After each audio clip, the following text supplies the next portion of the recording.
Hello again, folks. This video is for section 9.5, solving trig equations. Here's a quick view of the schedule of modified. All right. This video is for Monday, will be June 27th. I'm recording on Friday to see if I can get ahead of the curve here. But anyhow, either way, on Monday, this will definitely be available. Section 9.5, right? And the stuff that I would have covered then, 9.2 through 9.4, I'm just booting up a day, and 10.1 and 10.2, which will be the last for the semester, I'm booting to Wednesday, right? But this is for Monday, the 27th. Okay? The packet that I have for you today is not a packet. It's just one page. All right? It's basically this page, all right? I've been, over the course of the semester, I've been trying to summarize the techniques that we have developed for dealing with different types of equations. Now we're dealing with, naturally, the trig equations, things that look like this. But because math is a developmental subject, the old skill sets that we have developed, namely opposite operations cancel, that is never going away. I mean, that foundational information, thankfully, will always be with us, and it's a technique that we could implement perhaps towards the end of the equation. There are some new things we're going to consider as well, but this is as concise an overview as I could muster. All right, so if you're following along, please do print that. All right. The other thing I wanted to show you was this, all right, which is I'm sorry, look at my clock here. Just some things to bear in mind while we go through the process. I'm going to turn on my projector in a moment, but let me give you this idea first. In the process of solving equations, you're going to be drawing a lot of pictures, right? Whether it's the waveform of a sine or cosine, or the unit circle, right? Especially the unit circle, all right? Sometimes the answer that is looked for, specified, is over a specific interval.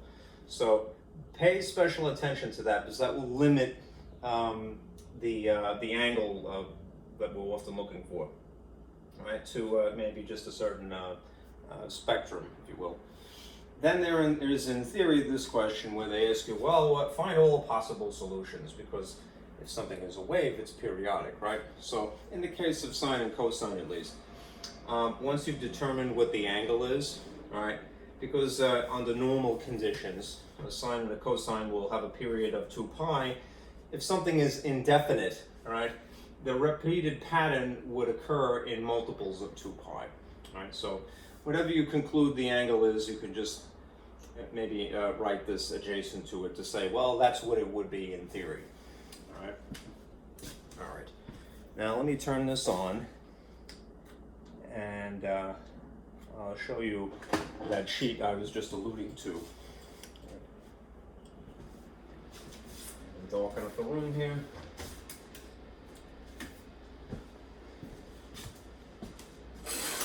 Alright. Wake up, there we go. Alright, just as a good summary. Off this one.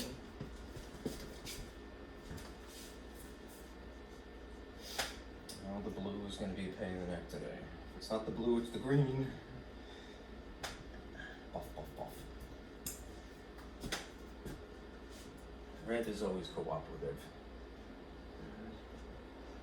Blue, not so much. So I'm going to have this one sitting in the hot seat for a while, and maybe this will be better.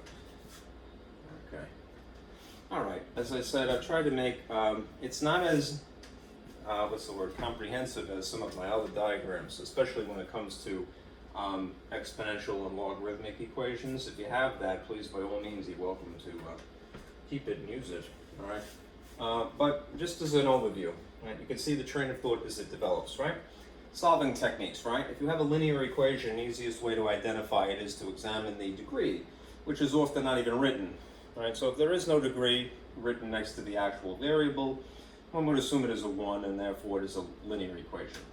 All right, quadratics are usually a trinomial form of the square function, right? So you'll see a degree no higher than 2, right? In theory, if we keep following this train of thought, just examining the degrees, right? What is different about rational functions or equations from quadratics or linear are that you technically have a negative integer, right? If the variable is in the denominator, and that could be in both places, if it is at least in the denominator though, right, then it is best described as being a rational equation, right? What causes a variable to shift from more or less the usual tier to underneath it in the bottom, if you will, denominator, right, is that it would technically be a negative exponent, right? Now, it may be more complicated than, say, just the letter x. It could be a binomial, it could be a trinomial, or something like that. And indeed, a rational expression is made from polynomials, technically, right? But it itself is not regarded as a polynomial because it is a negative exponent. Right? Polynomials, which is what linear equations and quadratics are made from, right, are non-negative integer, would have to sit here and here. Right? This is the first thing to deviate from that.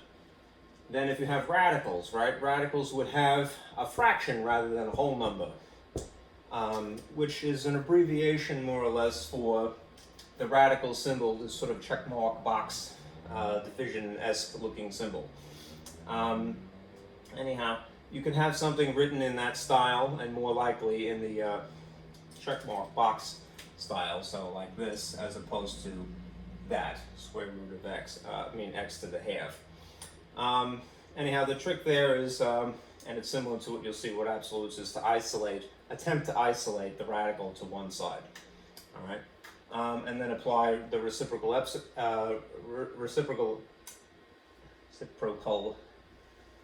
I put an A there rather than an O, exponent, because it's something of a cancellation effect, right? It's an opposite operation, technically, right? Opposite operations still cancel, all right? When you get to absolute values, right, one has to consider that the original input may have been a negative, may have been a positive. The outcome would be the magnitude in either case, which is, almost on par with being positive. It's the distance from zero, really. But you pull a similar trick, right? You try to isolate the absolute value, if you can help it, to one side, right? And then you write two equations, one in which you consider that the outcome would be a positive, and one in which you consider it as a negative. Okay? This is, again, not as comprehensive as the diagram you have from a couple of weeks ago regarding exponential and logarithmic functions. But, right, what's the difference? Well, again, in keeping with the train of thought, right, in this case, the telltale sign that you're dealing with either one of those is that the variable is an exponent instead, right? And this is going to be important, really, when we get to trig, because there's a similar technique involved, namely one-to-one property.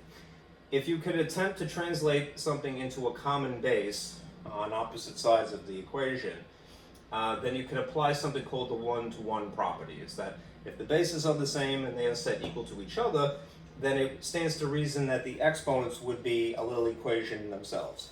Right? You could also apply inverses to essentially cancel, right? Like the natural log of e would produce 1, right? And then the technique of U substitution, right? Which even earlier, though I didn't write it here, I think I brought it up the first time when we were dealing with quadratics. Those two things, though, one-to-one and U substitution, that gets revisited when we get to trig. All right, trig equations more or less look like this. Whatever the equation is, and then the input is an angle, all right? So that essentially means that you are trying to find an angle, all right, most of the time, all right? How do you go about doing that? Well, we would try to implement trig identities that we have established from, say, section 9.1 at this point. To simplify, right?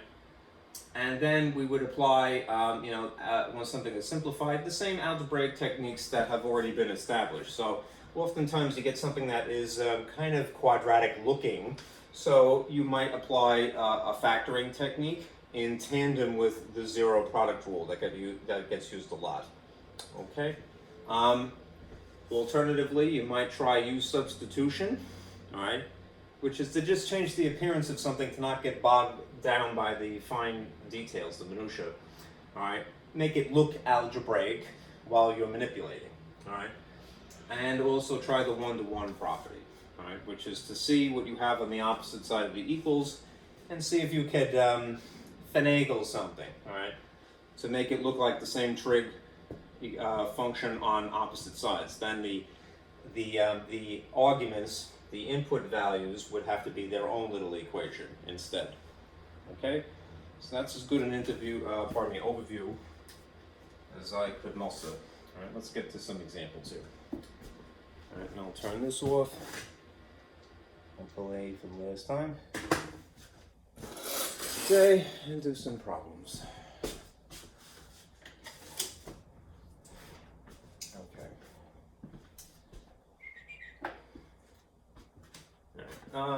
Here's an example to begin with.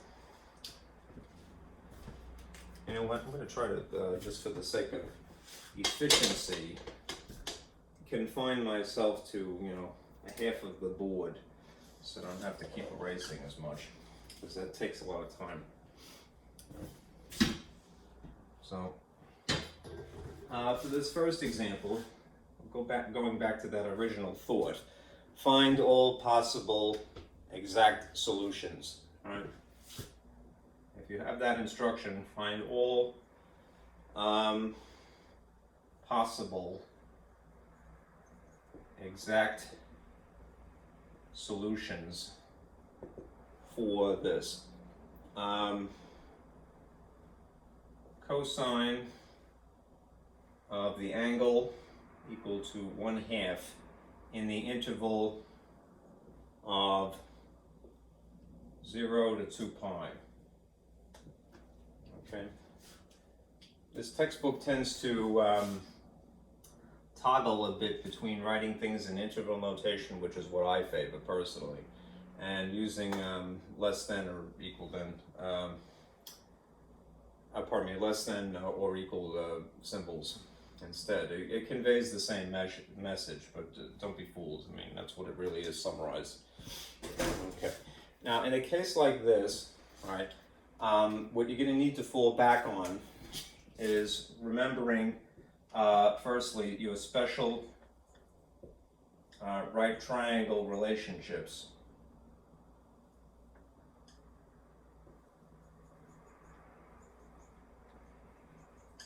We have, since we're looking for an exact solution, what that is implying is that you're not going to use your calculator. That sounds cuckoo, right? Like, as you think, oh, well, my calculator is very precise. It can be, right?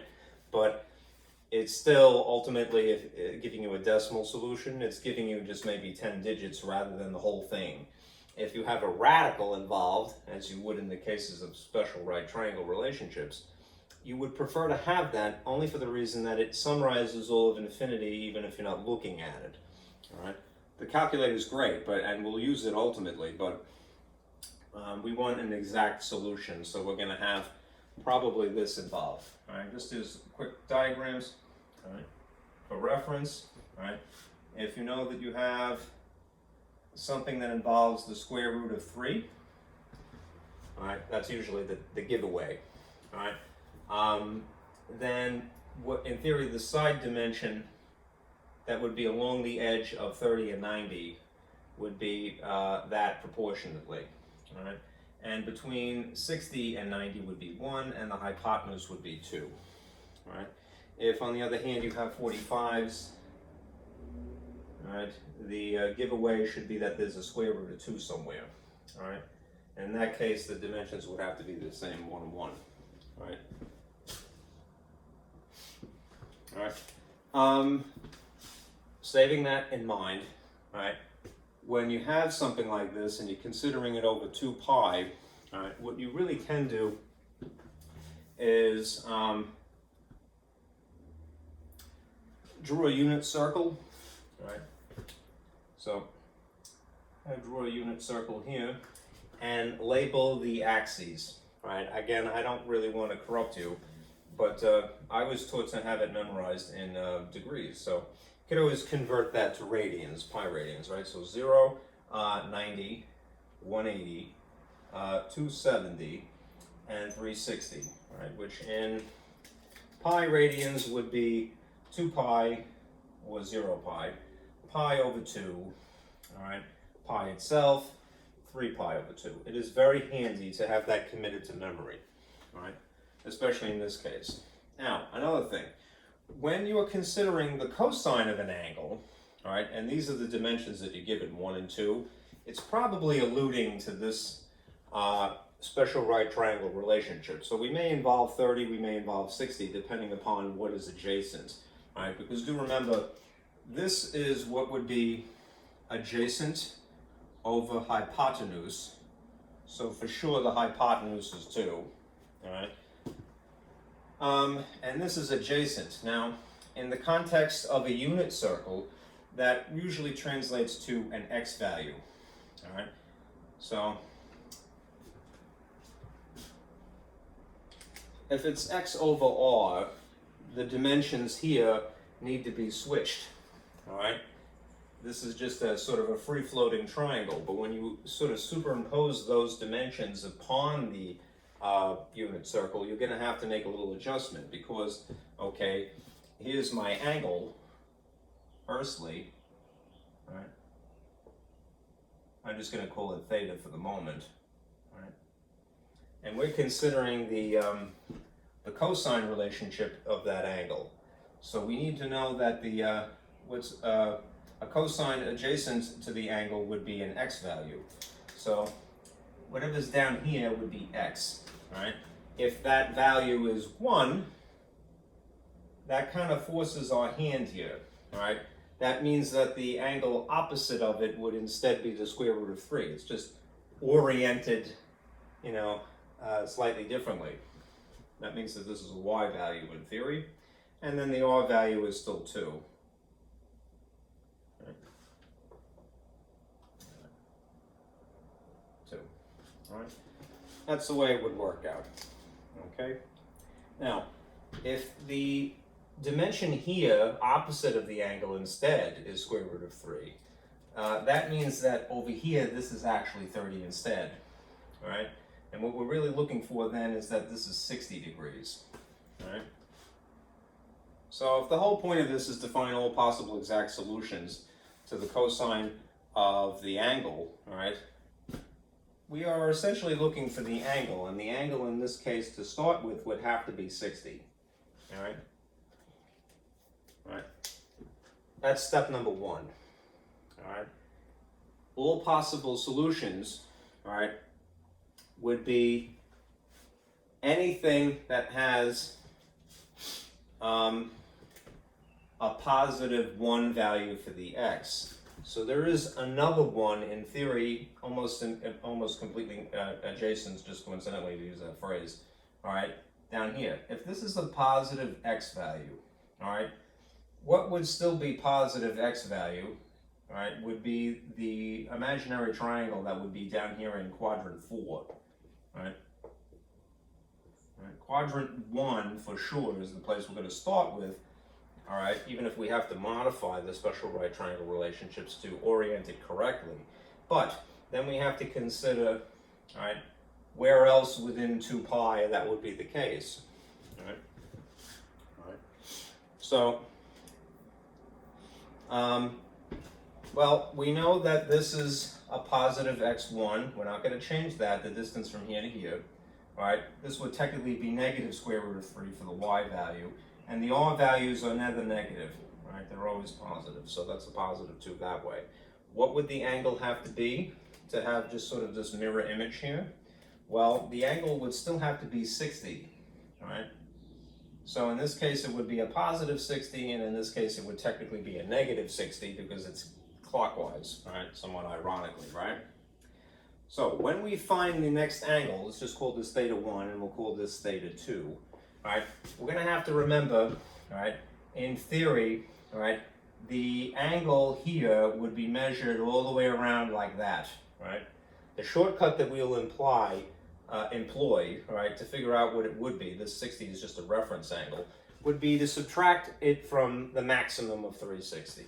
So if this is a maximum of 360 in 2 pi, then to subtract 60 from that would make the equivalent of 300 degrees, all right? Both of those answers are correct, all right? But more likely than not, they'll expect you to give the answer in pi radians, so you'll have to convert those, all right? All right. In the case of pi over 60, what does that mean? You would have to multiply by pi over 180 to convert it to a fraction of pi, and then the same thing for 300. In this case, all right, simplify before you multiply in theory, all right? The zeros would cancel. The relationship between 6 and 18 is that they're both divisible by 6, so this would be a 3, and this would be a 1, all right? 6 divided by itself is 1, and 18 divided by 6 is 3. So theta 1 is pi over 3, alternatively writ, all right? 300 simplified over 180, cross out a 0 each. These are both made of a 6. 30 divided by 6 is a 5, 18 divided by 6 is a 3. So this would be 5 pi over 3.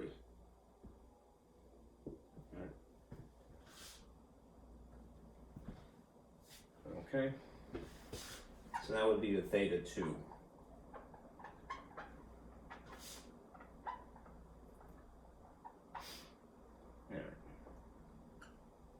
Let me just check, because I'm a little paranoid here. Let's see, 300.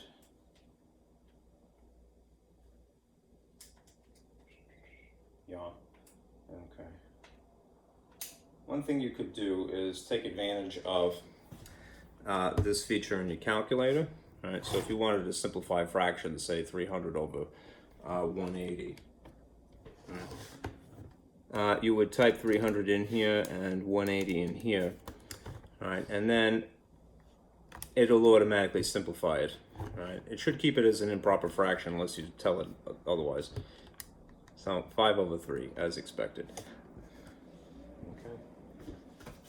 Don't mind myself. Wrote something that needs to be corrected in my notes here. Okay. Thank God I have a pen. All right. So 5 pi over 3. All right. All right. Now, since the condition is that we want to find all possible solutions in this interval, that's fine. All right. If you wanted to get solutions beyond that, all right, you would add, indefinitely, rather than just, restricted to that and that. You would add multiples of 2 pi to this figure and multiples of 2 pi to that figure. Okay. All right, but pi over 3 and 5 pi over 3 are fine.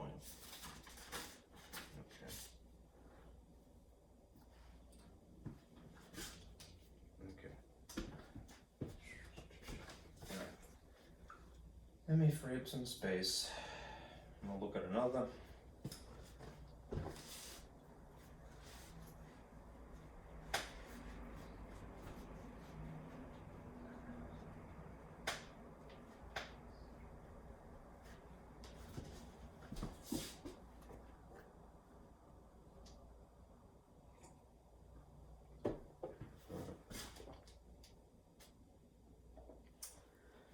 Okay.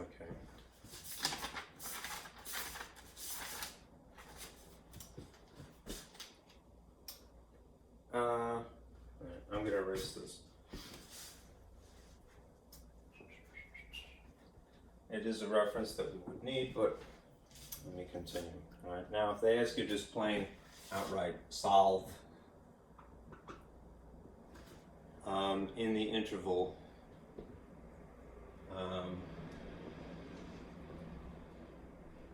0 to 2 pi, if you see something like this, a curve, remember, it's not including 2 pi technically, so everything before 2 pi.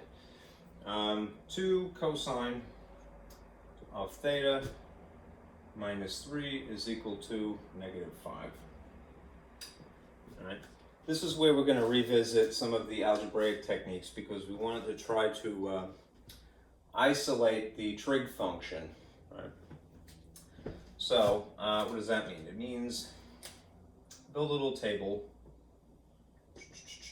All right, move the 3, move the 2.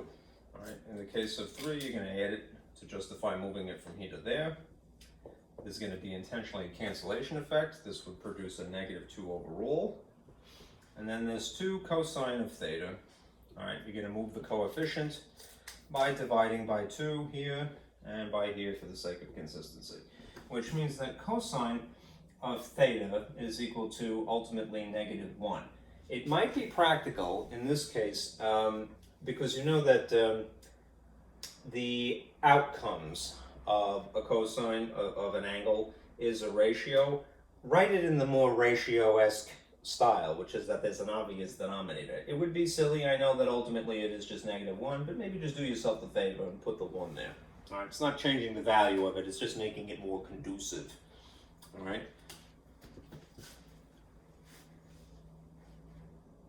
All right.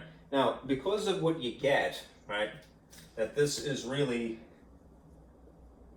the value of -1, there's a couple of things you can do. All right. You could draw a unit circle, all right, and reason through that this which is adjacent of a hypotenuse in the context of a unit circle, I'll put it over here,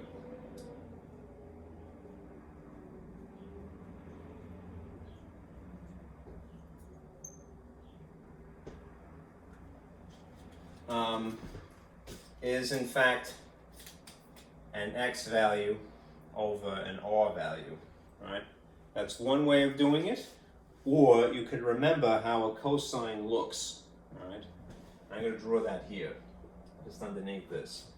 If you have committed to memory the values of cosine in its first period, pi over 2, pi, 3 pi over 2, and 2 pi, which is the interval that we're looking anyway, because this starts at 0.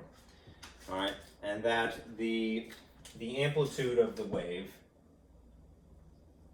is in fact +1 down to -1 here. If you know these points by heart, that this is a cosine, at least one cycle of it, you could pretty much figure out what the angle is going to be, right?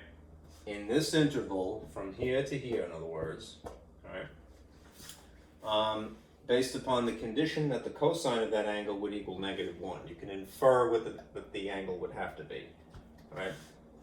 It's not wrong to, employ, your calculator at this point, right? And say, use the inverse cosine of -1. It should tell you, and I'll verify that in a minute. All right. But if you're solving for the angle, there are some good things to keep committed to memory. Where is the angle equal to -1 in this one cycle, dictated by that period, right? That interval, right? It's -1 when the angle is pi, right? Now think about that for a moment, because it does actually make sense, right? And here's a little extra here, all right? The values that you're reading, all right, from 0 to 90 on the unit circle would be quadrant 1, right? Quadrant 2, quadrant 3, quadrant 4, respectively. 1, 2, 3, 4, all right? At pi equals at pi, otherwise known as 180 degrees, the value of the x, which is the only thing of these two, that's being a radius, that is allowed to be negative at all, right? That's -1, right? Under normal circumstances, right? So if this is your x value equal to -1, yes, it is implying it could be a special right triangle relationship, right? But the other thing to bear in mind is that the x value and the r value would have to be the same, all right? So it isn't It isn't the 30, 60, 90. It isn't the 45, 45, 90 either.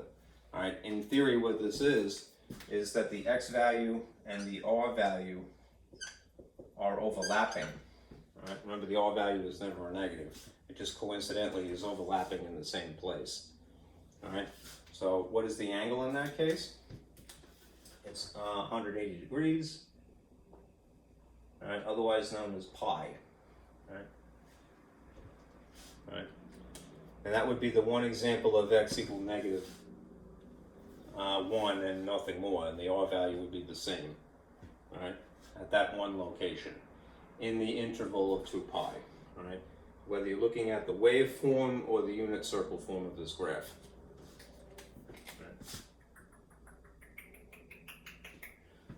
Okay.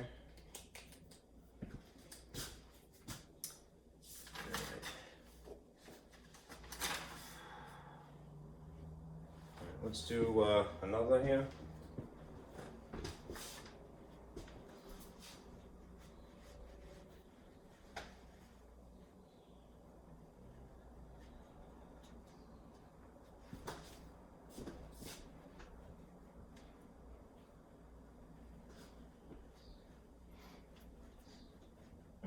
You know what, let me be a cool sport and just verify that your calculator would confirm this.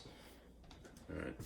If you have this in, maybe I should change the mode here. I'll leave it in degrees for right now. All right. If you use the inverse cosine of negative 1, all right, it would confirm it's 180. All right. The downside to your calculator is that it can't give you multiple answers. It just gives you the one that is sort of intuitive to us and also the programmers of the calculator. Anyhow, here's another example. Suppose you had to solve 2 sine squared of theta minus 1 set equal to 0 in the interval of 0 to 2 pi. Again, your textbook would probably like to have it as 0 is less than or equal to theta, which is less than or equal to 2 pi, or just less than 2 pi. But I think this is more concise. It conveys the same information, right? We are still going to employ the old algebraic techniques when you see something like this. Just bear in mind that this is squared, okay? So there's a little work we're going to have to do, all right? Make a little table.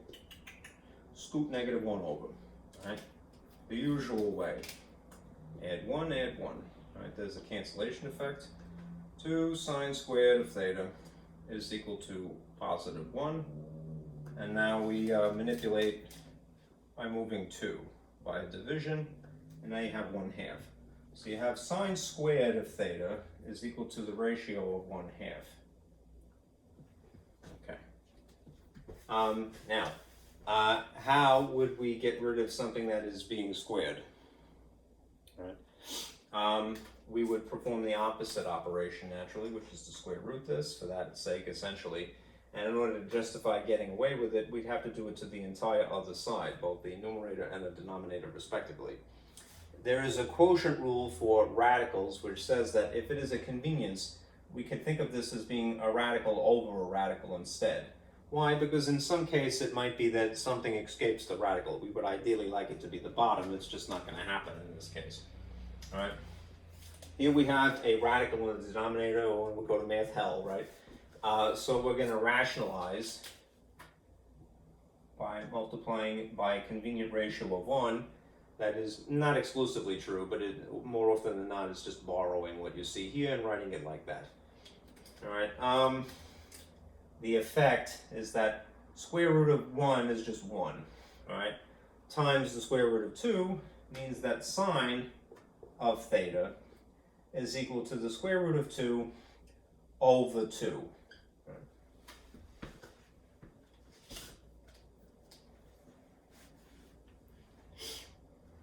right. Now, this is a regular sine function, all right?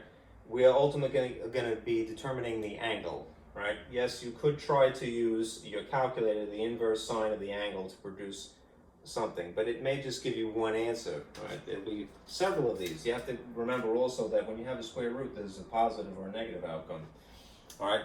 And this is also rationalized, right?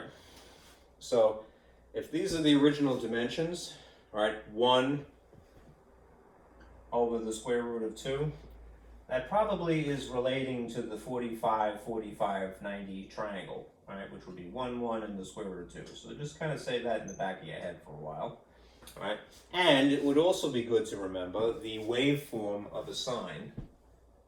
Have that committed to memory, what the values are at these 4 points at, well, zip 5 technically, pi over 2, which is 90, pi, 3 pi over 2, and 2 pi, right?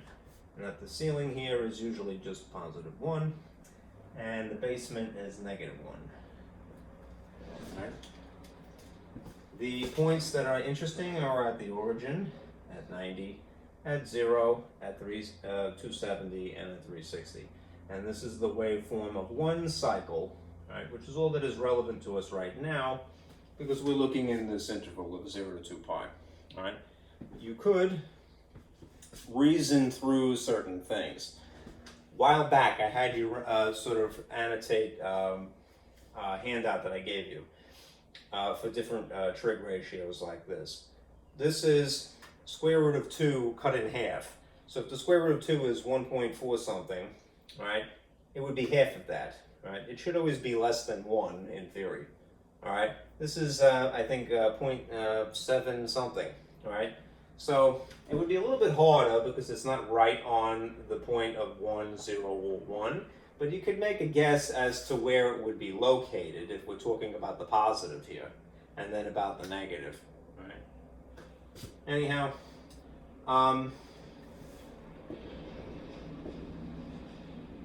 here's a nifty sort of way to think about this, right?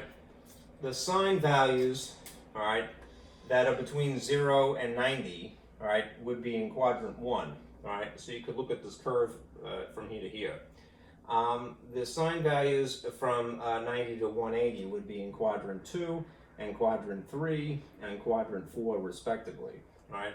And in this case, you have negative values here, and you have positive values here, all right? Anyhow, I'm going to draw a unit circle with the same dimensions, 0, 90, 180, 270, 360.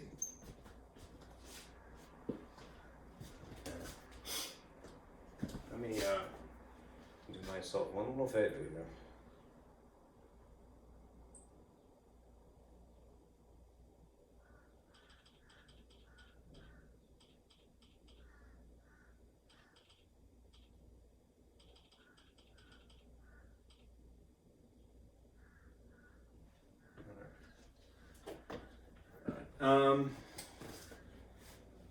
Remind ourselves of a couple of things too. Sine of the angle is the opposite of an angle over the hypotenuse. And in the context of a unit circle, what does that mean? It means a y value ultimately over an r value. Right? It's just that the y values can be positives and negatives. Right? Right. Maybe look at it in this form for a moment. Positive 1 over the square root of 2, and then negative 1 over the square root of 2, all right? And that's a negative y and a positive y, all right? All right. Let's start with the positive y's, all right? Where are the positive y's? All right? The positive y's would be in quadrant 1 and in quadrant 2. So I'm going to draw sort of a makeshift right triangle here, like so, here and here. It's a funky right triangle, but it is correct. All right. This would be a positive y value and a positive y value. All right. If in this non-rationalized form, I were to fill in that information, positive 1, and this is an r value of square root of 2, then this reveals the fact that this is the 45-45 triangle. Right. Here, and then also here. All right. All right. let's figure out what this angle would be. It would just in fact be 45. All right. So I need a little bit of space.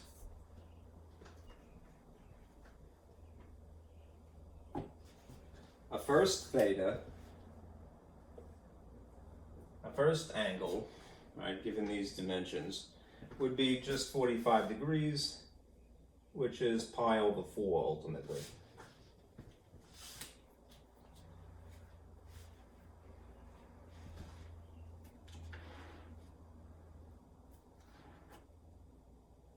Okay. If we went from here to there, though, all right, 45 is a reference angle which we would have to subtract from 180, all right?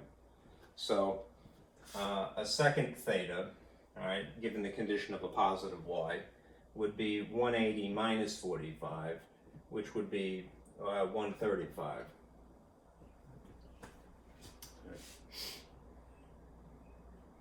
And 135 converted to radian form, this isn't in the way, would be a fraction over 4, let's see. So divide this by 180. 45 goes into that 4 times. 45 would go into this 3 times, I believe. Yeah. Okay. So this would be 3 pi over 4. Those are the two just from the condition of this being a positive y. Right. Now we have to consider the conditions of when it's a negative y. Right? Where is negative y? Quadrant 3 and quadrant 4. So a second bunch of these, start with this one, where you would have a negative y, right? And in this case a negative y. Still the same dimension of 1, so this is negative 1, and that's still a radius of square root of 2, so this is still 45 and 45 respectively, but those are in as reference angles. So if we were to read the angle all the way from here to there, the usual counterclockwise way to read it, in this context it would be 180 plus 45. So theta 3 would be 180 plus 45,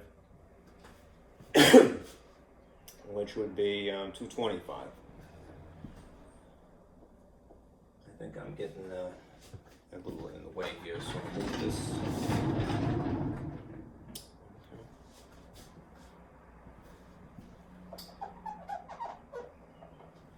Divide this by 180, pi over 180 as a conversion factor.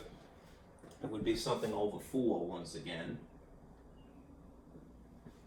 45 would go into it 5 times, I believe, right? So yes, okay.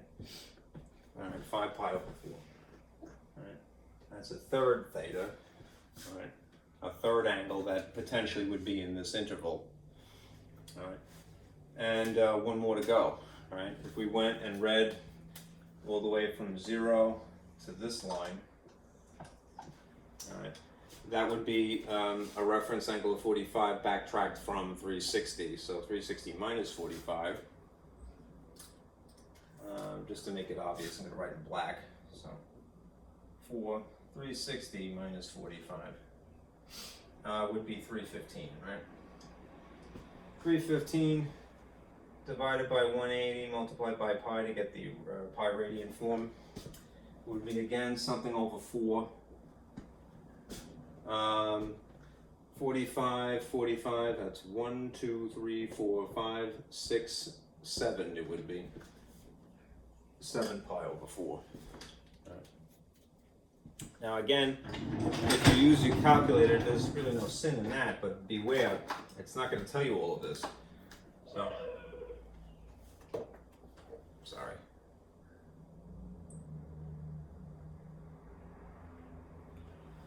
So, here's a quick check of that. All right. If you took the inverse sine, you get the angle. and then you could put in the rationalized form or the original form. It doesn't matter to your calculator, really. Again, I have my calculator set to degrees because I happen to like that. Right? And I always convert to radians as an afterthought. All right, 45, but it's just that one angle. All right. In this interval, there's several that potentially could be correct. All right. So in this case, it's 4 different angles.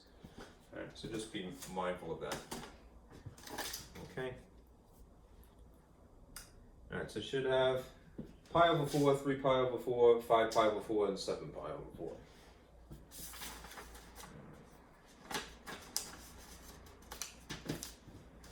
All right. One more of this type, and then I'm going to shift gears a little bit. White blue doesn't go away today.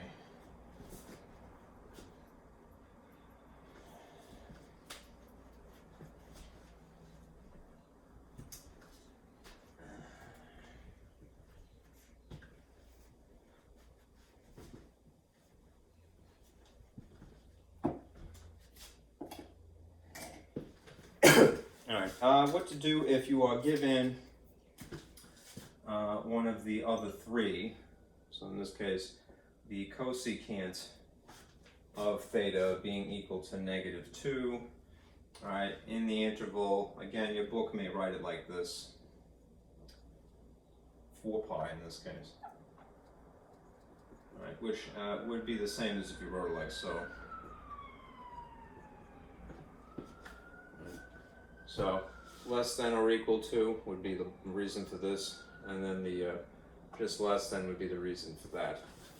It's not including it, it's just a reference. All right, now, when you have something like this, you have to remember your trig identities, right, which is that one of the reciprocal identities. Cosecant is realistically, all right, 1 over sine. If you're going to use a calculator certainly to help, all right, you would need to remember that because there is no cosecant button, at least on our calculators. All right, and now you still have -2 over here.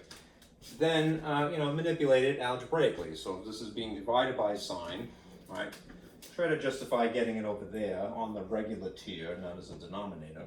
And so you would multiply here by the sine of theta, multiply here by the sine of theta. There would intentionally be a cancellation effect here. And then, all right, move the 2 ultimately. Because if this is just 1 now on this side is equal to -2 times the sine, all right, you want to get it to just isolate sine, all right?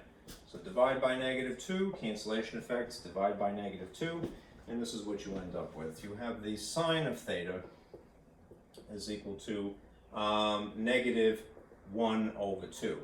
Now I realized that this was the negative attached to the 2 originally, but when you're writing it in the ratio, that is what a sine would be equal to, opposite over hypotenuse, all right, or y over r in the context of a unit circle, all right, the negative can only be attributed to either a y or an x value, so you would have to shift it up. It would be mathematically correct either way because it's integers. So a negative divided by a positive would be a negative overall, and a positive divided by a negative would still be a negative overall, right? But you have to write it this way in relation to a y or an x. In this case, it's a y, all right? Now, if you're considering something over twice as big an interval, you're going to have several answers again, right? So let's do this. Draw a unit circle, 0, 90, 180, 270, 360, once again. Right? And consider the dimensions you have, right? This is a -y, all right?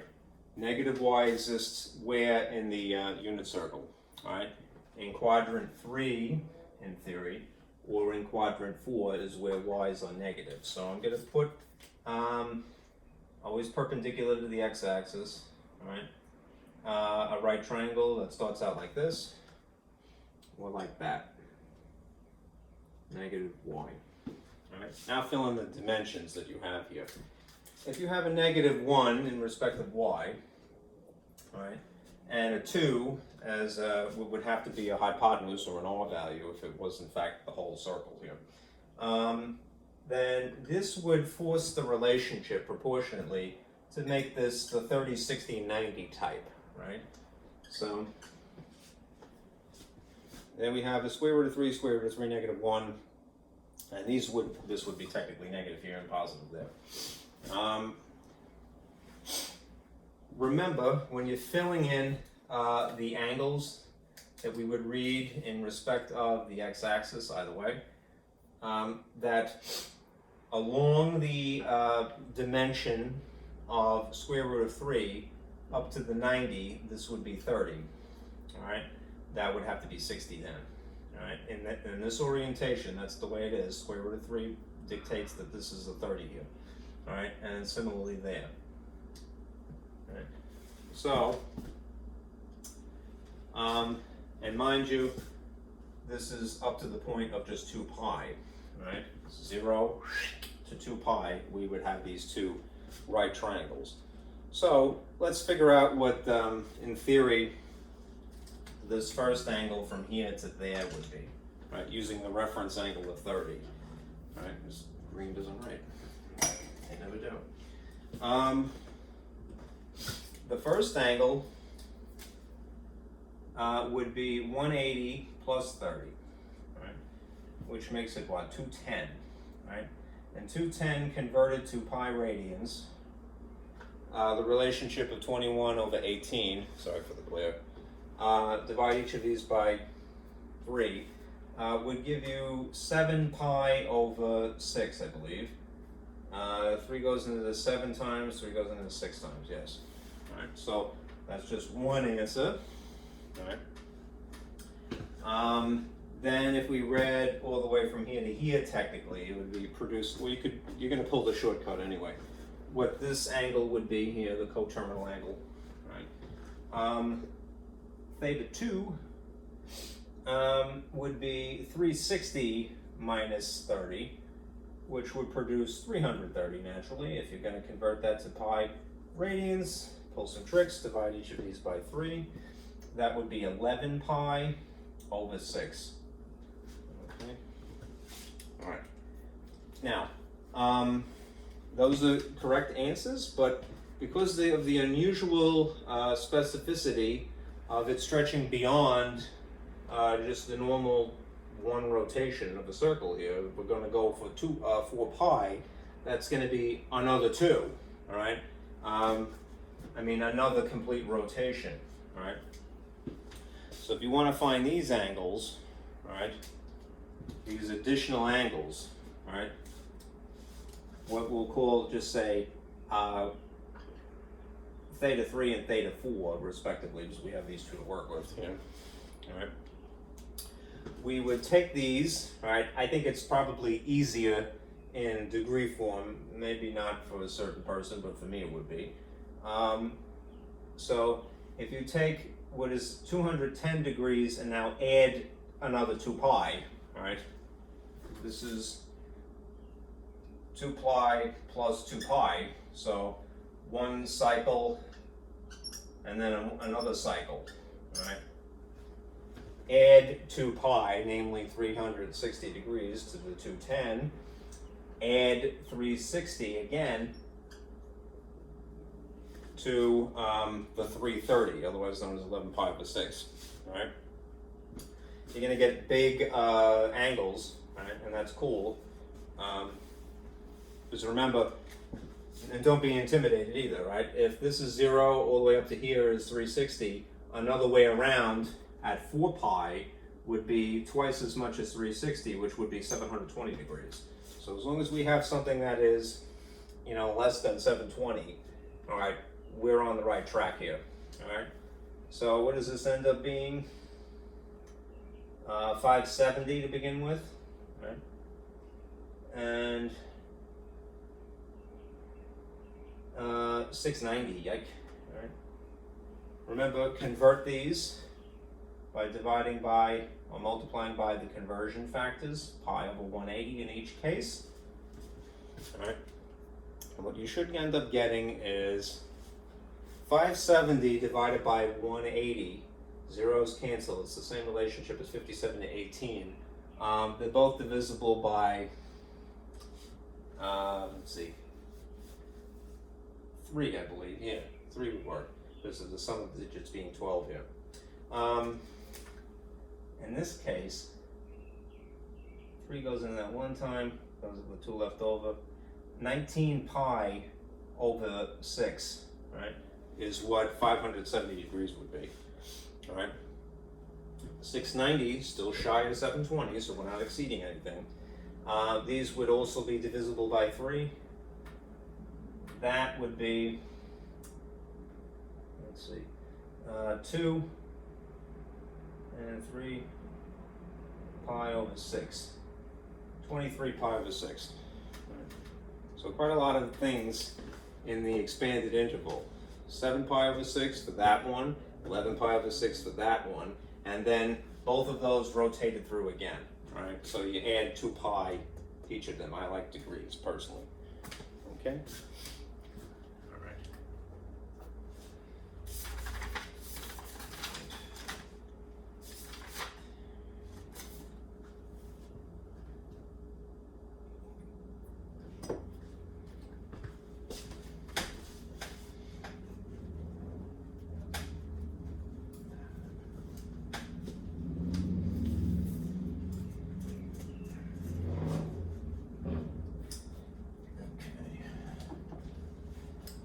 Alright, here's an example of where you would use the one-to-one property. So, if you were asked to solve for the tangent of theta minus pi over 2 being equal to 1 in the interval of, let's see, 0 to 2 pi,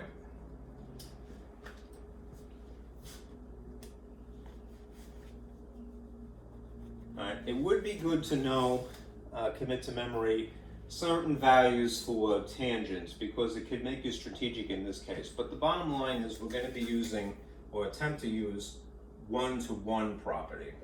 All right. One-to-one property was first introduced, at least this semester, in the course of conversation about exponential or logarithmic functions. All right.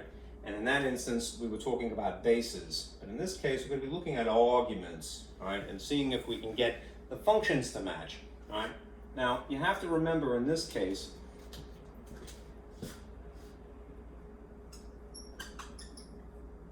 where on the graph of tangent,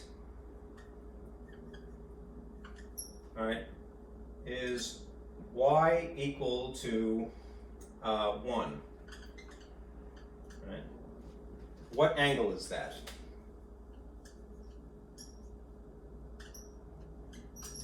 Right. Where is the tangent of the angle equal to 1, if you prefer not to say y, right? What angle is that when tangent is 1, right? Right. This is a convenient number because we did the calculation maybe a week ago when I gave you that table. You might remember that it's actually 45 degrees, right? So we could take advantage of that. We could be strategic. So we're going to try to make this one-to-one, and here's how so.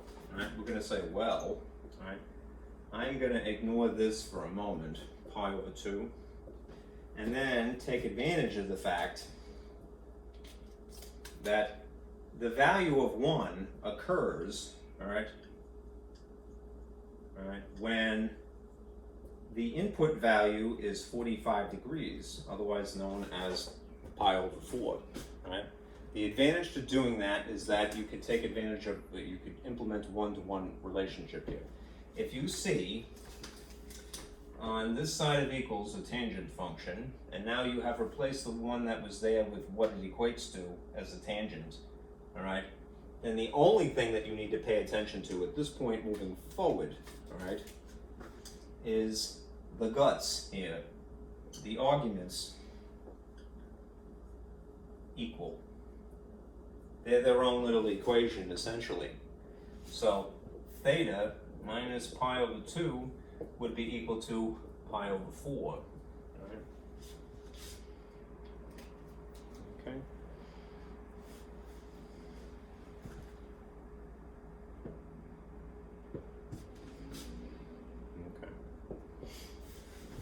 And now you manipulate it as you would. Alright? Alright, if you're going to scoot pi over 2 over here, it's like fractions, right? So you're going to put positive pi over 2 on this side. There is, although it might be a little uncomfortable because of the nature of the symbol involved in pi, there's a cancellation effect by sheer logic alone. It's something minus itself. Theta that is left over would be equal to the outcome of adding a quarter to a half, right? So what's a quarter plus a half, right? Well, one way or another, don't die now. It's 3/4 of pi, all right?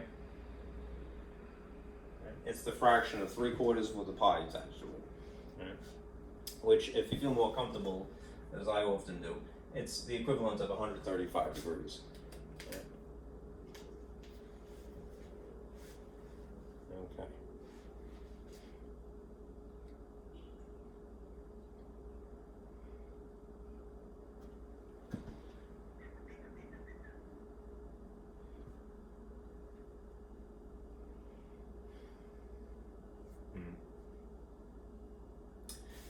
Just for argument's sake, let me check something.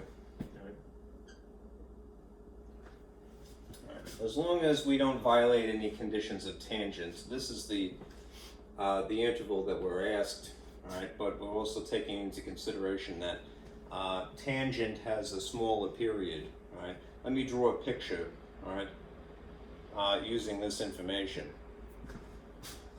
All right. If, all right, I measured out from 0, and this is the, the extent of what tangent would be, 0 to pi, right? The period of tangent happens to be this, right?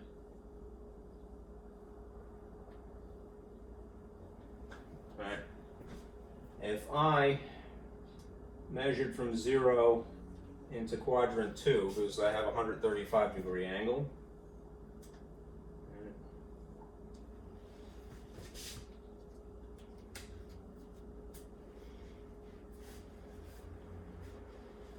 All right. What kind of y dimension would I have there? All right. It would be a positive y, right, and a negative x. In the case of tangent, remember, it's a ratio of y's over x's, technically, if not opposite over hypotenuse. Opposite over adjacent, I should say. Right? Where else can we have anything like that?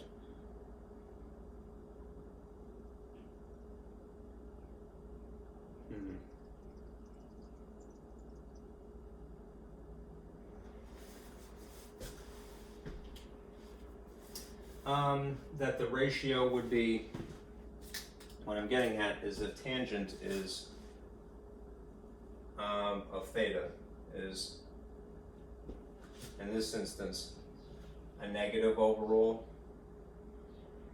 because in this case of 135 degrees, right, and that would be a 45 in there, would have to be for balance. Where else is there something that would be negative overall? In the case of y's and x's, we could make one or the other the negative. Right? In theory, there would be another angle in here. Right. It would still be a reference angle of 45, because of the proportionate sides of being would have to technically be 1 and 1. But in this case, what would also produce the same overall value of a negative ratio, right, would be a positive y over a negative x, right? Right. Right. That's this one, and this one here, right? And what is in red would be this one and this one here. they would produce the same values. Alright. So, in this case, it would be 135 degrees, alright, for the angle. But in the interval of 0 to 2 pi, there would technically be this other one too. So, from here to here, what would it be? It would be the equivalent of 360 minus 45.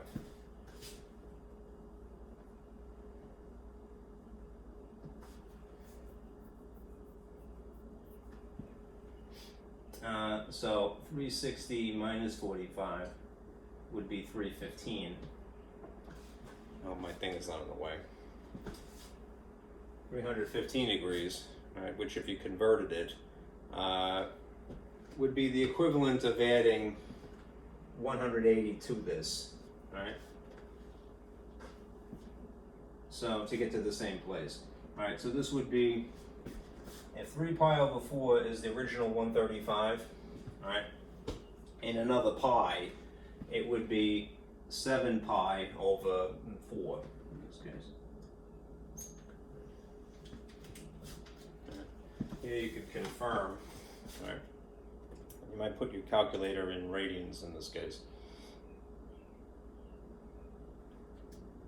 I'm going to put it in radians. The inverse tangent of what was it?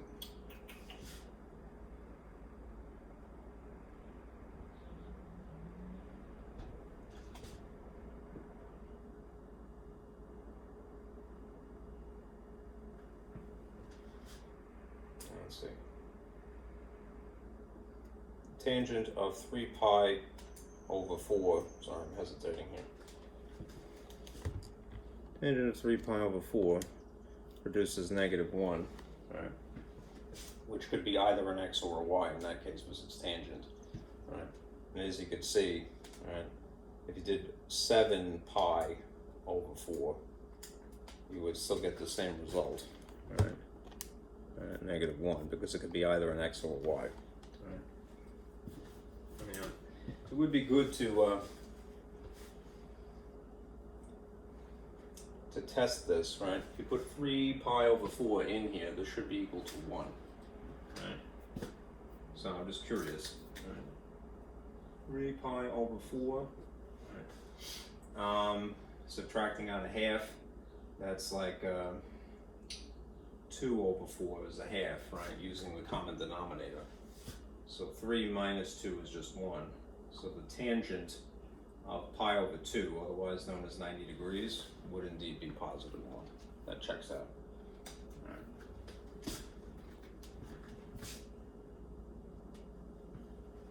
All right. 7 clear.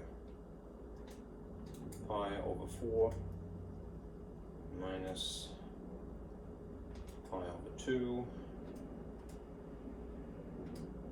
is equal to that. Tangent of that.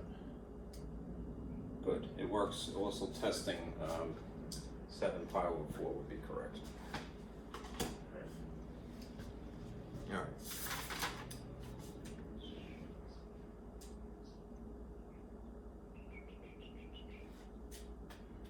I think I'm beating a dead horse somewhat, so let me see. I don't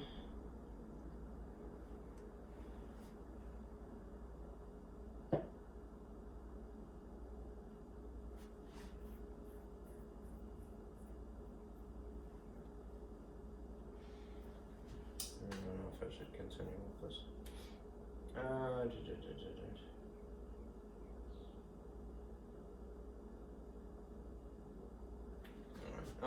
Let me shift gears. I can skip one out now.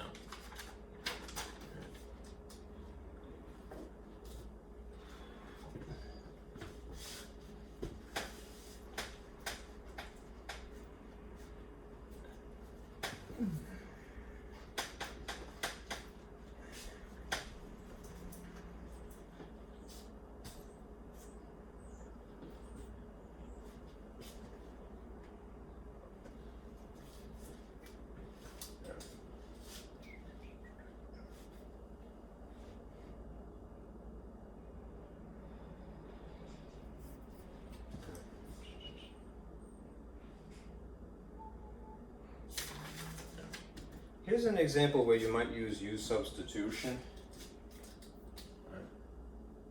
If you were to solve the cosine squared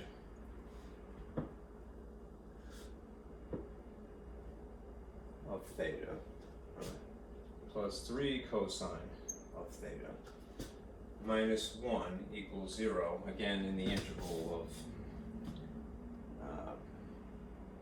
0 to 2 pi. Is it impossible to factor this? Not necessarily. This particular problem is actually not going to factor, but it isn't impossible to factor something that does have trig functions in it. It just might be to your advantage, especially in the cases when it can't factor, all right, to try use substitution. Remember, in the case of use substitution, all right, you don't have to use the letter U. That's just tends to what it is used. All right, you'll meet some conditions, right? That you want something that looks more or less like a trinomial. So it'd be 3 obvious terms, right, in descending order. Right, and number 2,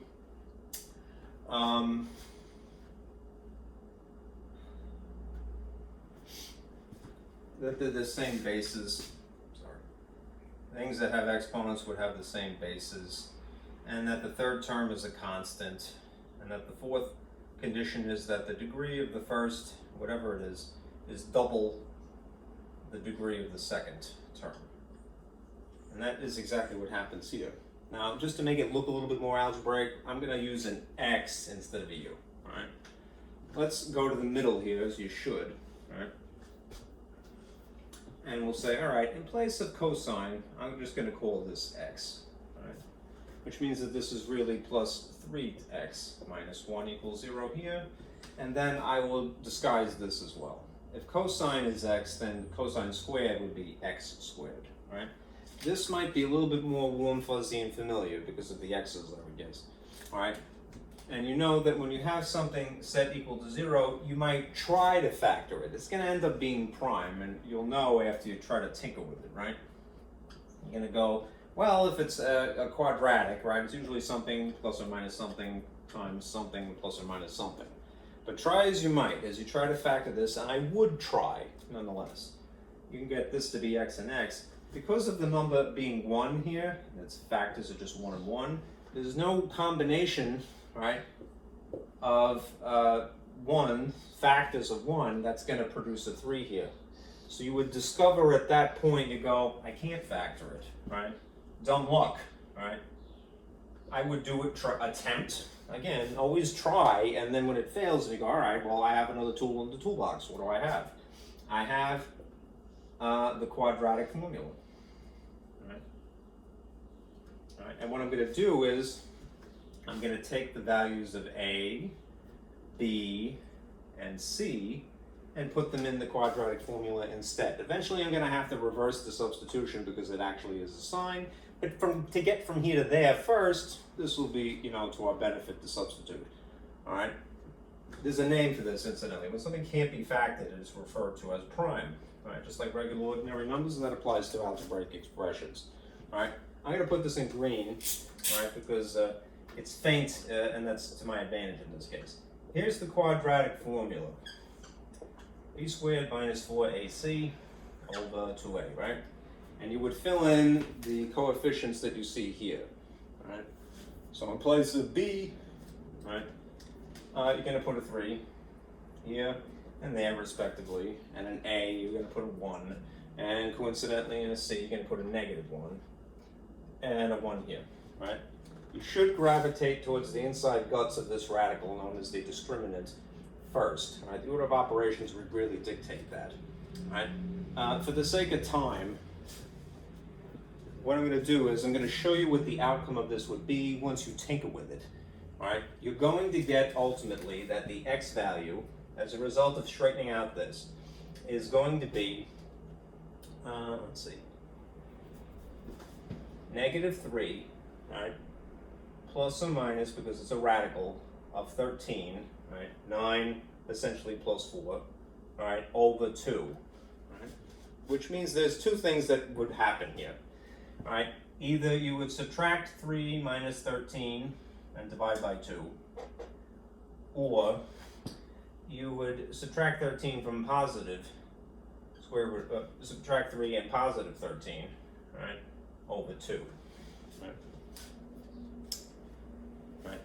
Now, since this is what x equals, right, what you would do is you would reverse the substitution for this. What is x standing in place of course? Cosine. Right? So, if this is equal to x, right, and x is this and this respectively, that means that the cosine of the angle, right, and we're ultimately looking for the angle, would either arise from doing this calculation, right, or from doing this calculation.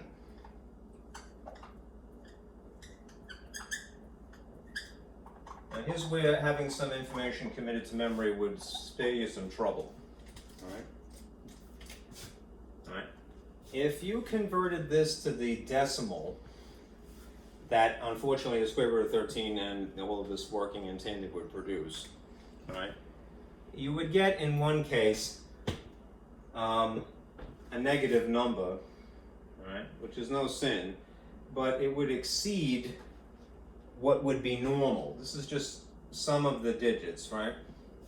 If you straightened out this, including this square root of 13, and tried to write it as a decimal, you'd get negative 3. The negative is not the problem, it's the 3 that's the problem, right?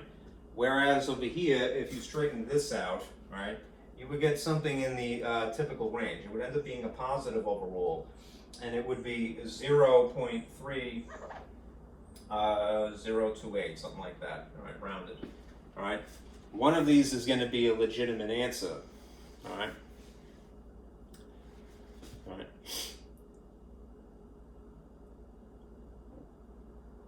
And the other one not, all right? If you were considering a cosine, how does a cosine usually look? It looks like this in the interval of 0 to 2 pi, all right? What is the maximum and the minimum? Well, the maximum, that would be the value that's sitting here, would be the positive 1 or negative 1, all right? So this one is a dud, for lack of a better expression, and you would rule out the subtraction version of this. You would rule this out as a possibility because you're exceeding a magnitude of 1 by a lot. You're going to 3, right? That's beyond the scope vertically of what a sine would be, a cosine would be, right? Cosine goes up to 1 and down to 1, right? Negative and positive respectively, right? So this one would be the legitimate answer.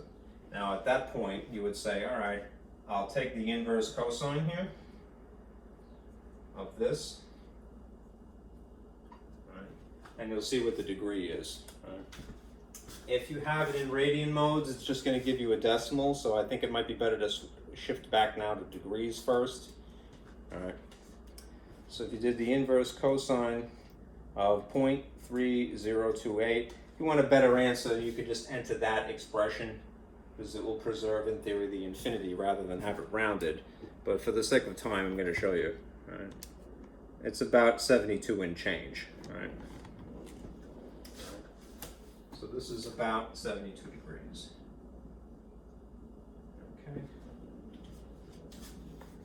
Now in theory, this is a positive x over an r value. So there is, in the interval of 0 to 2 pi, another possible answer, all right, which you would have to consider. All right. If in theory, just as a shortcut,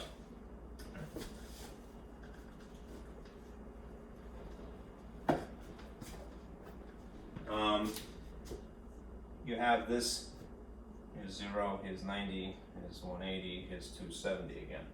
If we figured, all right, that the angle is 72 degrees, so it would be something like that, Right? It's not one of the special right triangle relationships. It's a unique angle, and that's a rounded number no less.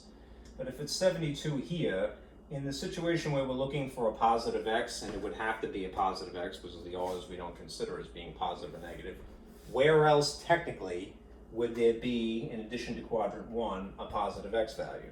In theory, just underneath it, it's still positive x if you're talking about cosine, right? So this would still be positive x. It would just be, this is a reference angle more or less, right? So if you wanted an idea of what the other angle would be, it would be subtracting it from 360, right? So you get something like, again, because I've rounded a lot, 288 degrees, okay?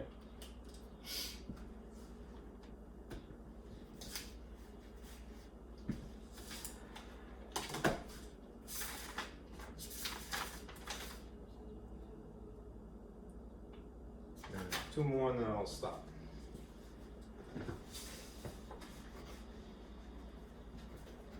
All right, here's one that you would be able to factor directly if you had to.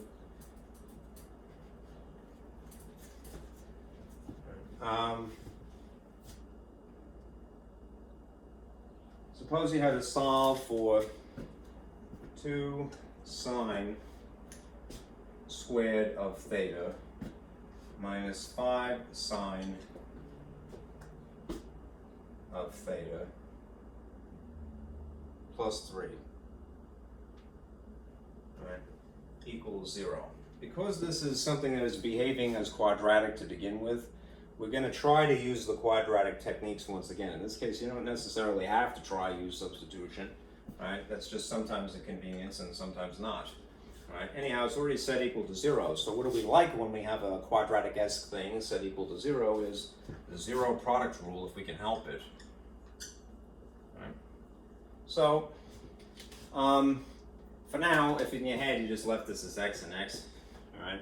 Ignore the fact that it's a sine and just paid attention to the coefficients of 2 and 3, right?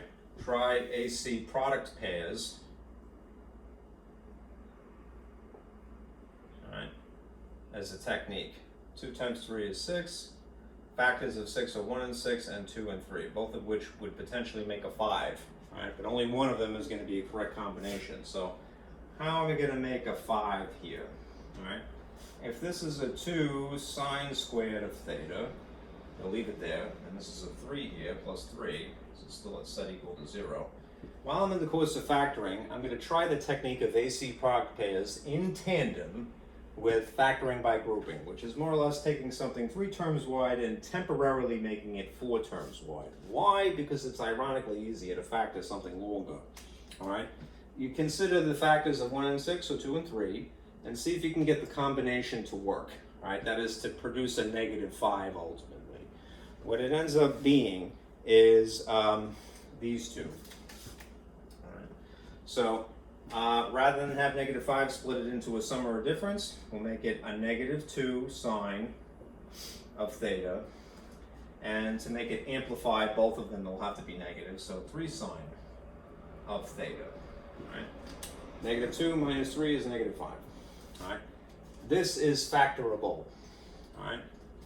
So remember, when you have a 4-term wide polynomial, you try factoring by grouping technique, which is just to pay attention to 2 chunks at a time. All right. The result is that over here, all right, this is easy to factor. They have very easy bases of sine and coefficients too. So what could you rip out of both of them? 2 sine of theta. That means that 2 sine of theta times something would be the squared version of it, which would just be sine of theta. And 2 sine of theta times something would be its negative version, so it would be -1, right? When you shift your focus over here, start by borrowing this. You want this to match, all right, when you factor it. The thing that they have in common in this case is just the number 3. Nonetheless, -3 times sine of theta would produce -3 sine of theta, and -3 minus 1 would, all right, make a +3. What you're hoping would happen does, all right? When you factor by grouping, you want these to be an exact match, all right? How come? Because the way that it factors, this is becoming a The way that it factors is that the match gets its own parentheses, and the things on the left and on the outside, the left outs if you will, they get their own parentheses, right, in factored form. So how does it look? Ultimately it's going to look like this. The sine of theta minus 1, that's the match written one time, and then the junk here. 2 sine of theta minus 3 equals 0, right? We're halfway there.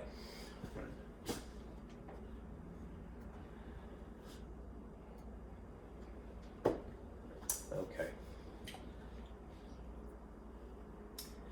Now, when you have something in factored form, you take advantage of zero product rule. That is more or less to write a little teeny tiny equation set equal to 0 here and then there, all right? What will happen in these cases, if you split it apart, is that this sine of theta minus 1 might be equal to 0. And this 2 sine of theta minus 3 might be equal to 0. Right? Attempt to pull algebraic techniques, that is to manipulate by opposite operations. Move the 3, move the 2, move the 1. Right?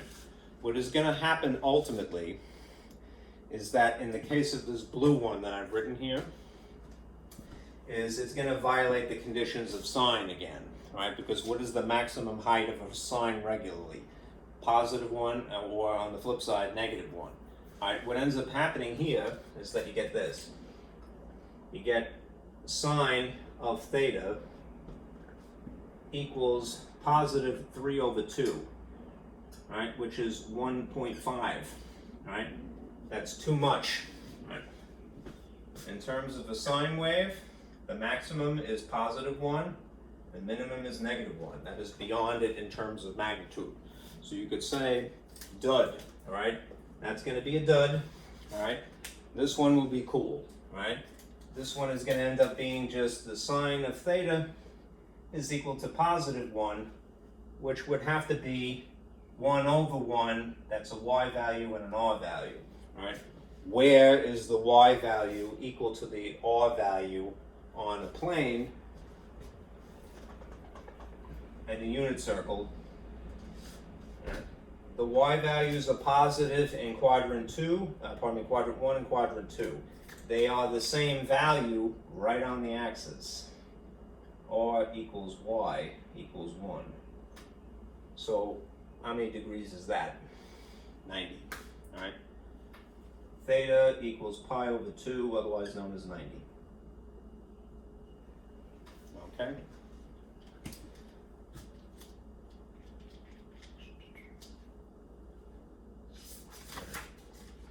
One more and we'll stop.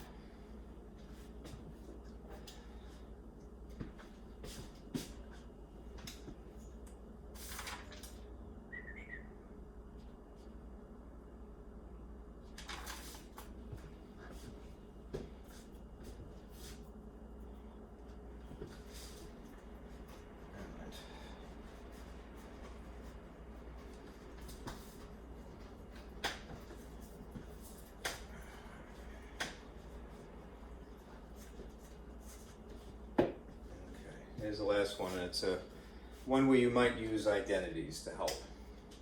Okay.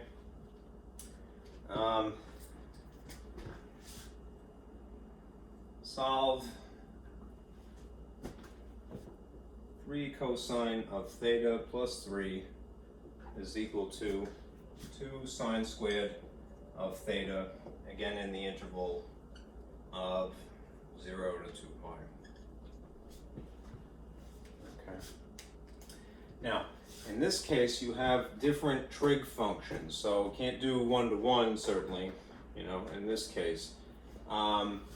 We are maybe going to try to factor this ultimately. If it doesn't factor, we can use substitution and then use the quadratic formula again.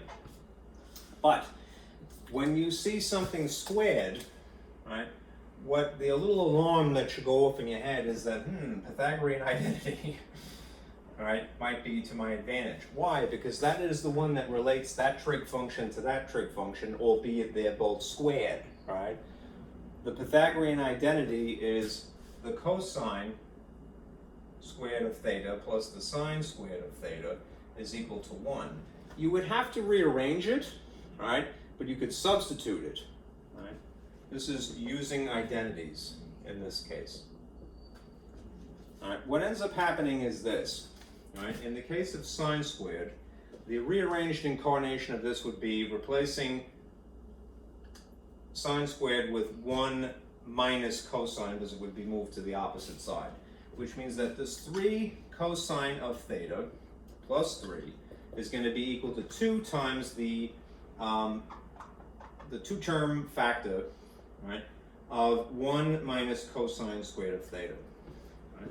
You do have to do a little bit of cleaning up, all right, especially get rid of parentheses, all right, but that's it. You know, now you have things that are at least the same trig type, right, trig function. So clean it up, distribute this, all right. This 3 cosine of theta plus 3 would be equal to 2 minus 2 times the cosine squared of theta, all right. I would always prefer my highest degree to be positive, so I'm going to move all this stuff over here, all right. That makes it easier usually, all right. So I'm going to build a little table, and I'm going to strategically, systematically add to move this chunk, all right, from here to there, plus 2 cosine squared of theta. They're not like terms, so I'm just going to have to park them next to each other ultimately. And take this positive and subtract it from here. All right, that leaves me with 0, the ideal condition for zero product rule, on the right side of equals, and then I'm going to just clean this up and write it as 2 cosine squared of theta plus apparently 3 cosine of theta. All right, and then this will be a positive 1.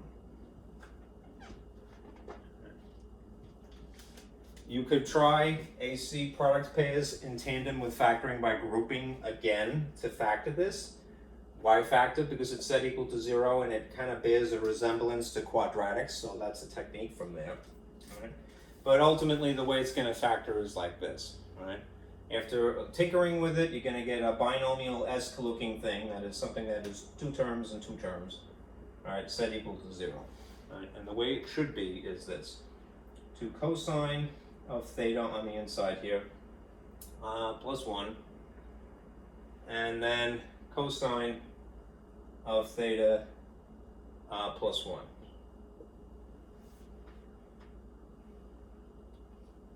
Okay. Both of these will be legit. They're not going to be a dud. All right, you're going to get 3 answers for this one actually. But zero product rule says that maybe this factor, 2 cosine of theta plus 1 is equal to 0 by itself. Or maybe this one is cosine of theta plus 1 equals 0. Rearranged to have it set as cosine, the way it ends up being is that this will be negative 1/2. All right, so down here you're going to get cosine of theta is equal to negative 1/2. That's legit. All right, it's not exceeding 1. And in this instance, you're going to get cosine of theta is equal to negative 1. All right. Remember what the cosine represents, right? In respect of a unit circle, all right? An x value over an r value. This is a negative x over an r, all right? This is just, it would have to be negative x over r as well, all right? But these are the same. Right, they're 1, 1, right? That's a cue as to where it's located, where that condition is met, right? So here's a circle really quickly. Maybe start with that one because it's easier. Where, firstly, is the x value negative, right? The x values would be negative in theory in quadrant 2, and in quadrant 3, right? Negative x's would be here or here, right? Where are they the same value of 1? In the case of it being equal to just a negative 1, both of these dimensions would have to be the same. They would have to be the same right on the axis. This is where x is equal to r, right, in terms of its magnitude. Right? What number of degrees is that? From 0 to 180, right? So in this case, right, one possibility for theta, theta 1 is pi, right, otherwise known as 180 degrees, right? Now we have to consider these two, and I'll put it in red instead, right? If you have the dimension of -1 and a, for the x value, and a 2 for the r value, right, it would still be a -x here, but now you'd have a triangle rather than it being right on the axis, right? And in theory, either of these, right?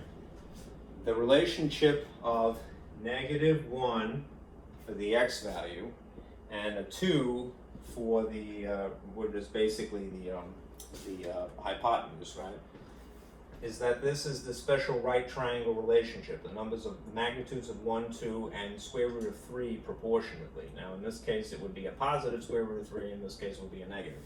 All right. Remember the correct orientation of the degrees in here. It's between the square root of 3, the 30 degrees, and the 90 degree angle, that it would be 30. So if it's 30 here, it's actually 60 here, the way that it's oriented, and then 60 there as well, right?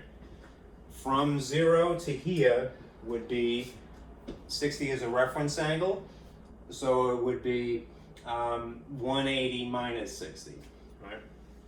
So I'm running out of space here, so I'm going to clear up some stuff here.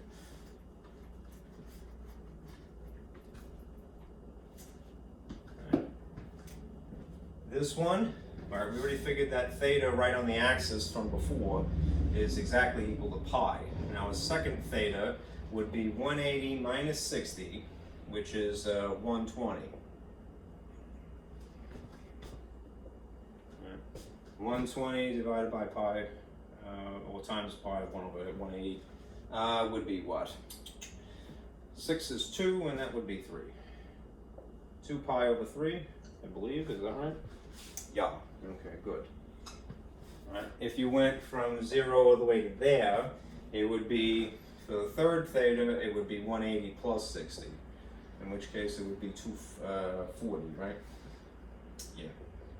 240 times the conversion factor, cross out the zeros. 6 goes into that 4 times, and into 18 3 times, 4 pi over 3. So you get pi for being right on the axis for this condition, and you get these two, because it's not specifying anything else besides it being -x, as 2 pi over 3 and 4 pi over 3. Okay? I'm going to leave it at that. Okay? All right. This video, again, is from Monday. All right? So, all right, I'll have it available by then. All right? Thank you guys for listening, and be careful out there. All right.